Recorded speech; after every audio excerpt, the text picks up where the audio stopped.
The morning mist clung low to the ground, swallowing the edges of the forest and blurring the distant hills.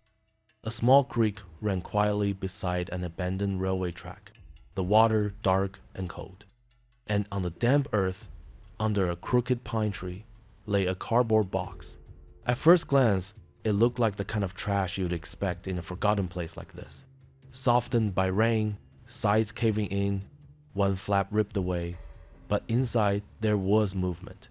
A faint sound, too not quite a cry, more like a whimper. And then, from the torn corner of the box, a small black nose appeared. It was a puppy, no more than 8 weeks old, shivering, ribs showing through thin fur. And he wasn't alone. 3 more tiny heads pushed against each other, jostling for space in the box, each one just as cold, just as hungry. Someone had left them there in the night. Someone who didn't want them anymore. The sun hadn't yet burned through the fog, and the air was heavy with silence, except for the weak cries of the pups. Hours passed. A train rumbled in the distance, then faded. The forest seemed to hold its breath, until finally, footsteps. An old man with a weathered face, walking stick in hand, came slowly down the track. He often walked here early in the mornings, just to clear his mind.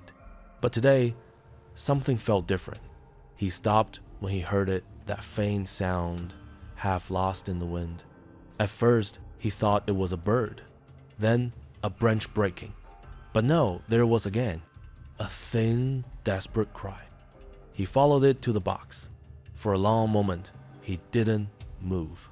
He just stared, his throat tightening as the little creatures pushed against the soggy cardboard, tails wagging weakly as if they already knew they were saved. One by one, he lifted them out. Their fur was damp, cold against his hands, but each tiny body began to tremble with excitement as soon as he touched them. They weren't afraid. They weren't angry. They were just waiting for someone to see them. The man wrapped them in his coat, pressing them close to his chest. He could feel their tiny hearts pounding. The morning fog began to lift, and with it, something inside him shifted too. He had lost his wife years ago. His children had grown, moved away, and his house had been quiet ever since. But now, walking back home with 4 fragile lives against his heart, the silence didn't feel so heavy. The days that followed were a blur of bottles, warm blankets, and sleepless nights. At first, he wasn't sure they would make it. One pup was too weak to eat, another coughed through the night. But slowly, they grew stronger. Their fur thickened, their eyes brightened. Soon, they were running across his kitchen floor, knocking over shoes, chasing each other, barking for the first time. And every morning, the man woke to the sound of little paws scratching at his bedroom door. Weeks passed, then months. The railway track became a place they visited together. The puppies, now bigger and bolder, ran ahead, ears flopping, always turning back to make sure he was following.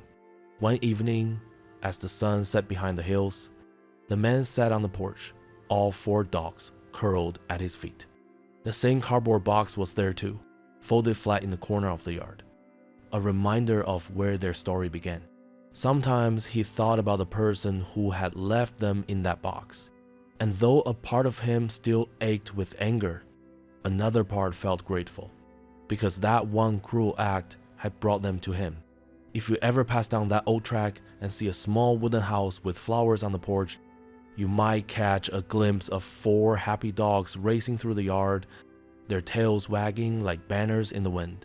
And you might see an old man smiling quietly, watching them as though they were the best thing that ever happened to him. Because sometimes, the family you lose is replaced by the one you never expected. And sometimes, love comes in a box you almost didn't open.